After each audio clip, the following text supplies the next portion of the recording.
बालपति खराब दिए रे खराब बानी निमन कहता नहीं तारा तारा लगे खराब लगता ना वो तू तो निमन कहता रे धनिया जा हटा हटा ने ना जान बुटनिया बबुआ बो जाए दा ना ये बबुआ वीडियो कमेंट करके जरूर बताइए लोगन ना तो बुझ जाइबा लोगन फोनवा में घुस के लागी थी होता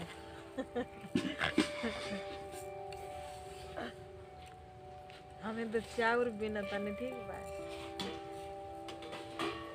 बोल रे फिर हाय कोला से बोलती हाय मत करे वीडियो भेज के बयान है ना 5 किलो डाल ना आ ना अभी फिर नहीं पड़ा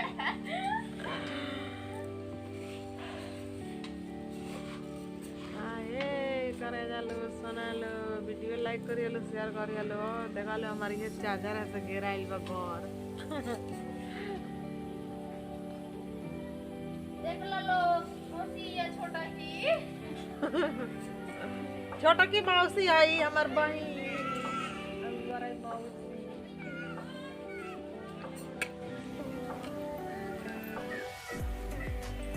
बा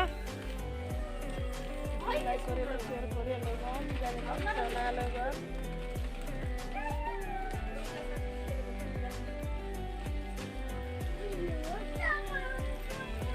देखो लोग खाने का बना होता निशान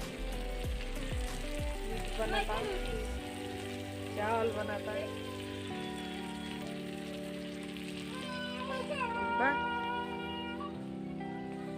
वीडियो लाइक करिए लो कमेंट करके बताइए हेलो गन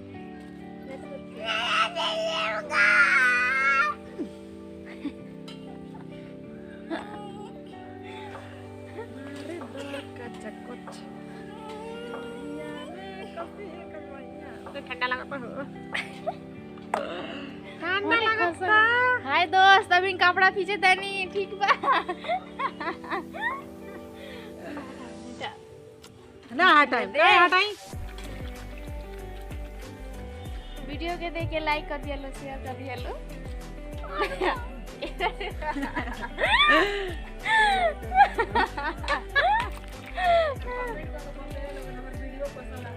कमेंट करके बताइए लो वीडियो कैसन लागता ठीक बा ना बतावला त तू ले बुझिया लोगो ना पिटाई वालो एगो बंद हो गए लागी फोन घुस कर रेले ओके याला काम मत करिया लो वीडियो के कमेंट करिया लो ठीक बा कमेंट करके बताइए लो जरूर ना तो बुझ जाइबा लोगन ना तो फोन में घुस के मारम सन घुस के मारा सट बता भी नहीं ऐसे तनी के चलो दादा रुक ना देखा लो खाता नहीं है खाइबा लो जा सुना बोल रही है अंडा मछली ओ लगता बोलेगी वो कंजी यार बा मोहम्मद बा दुलार कहती है का मोहम्मद ये कहती मोहब्बत के तुमसे धड़कन हाय मार हट उठ बालपति खराब दिए रे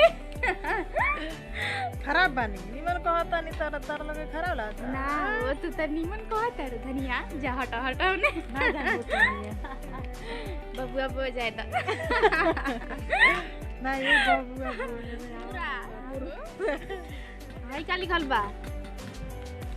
देखा लो ठीक बा खाई दलो अब तुलो जालो ये बड़ा भूखा गोल भी है लाला गोल भी जाए अच्छा क्यों मुझे के पानी ना पिएला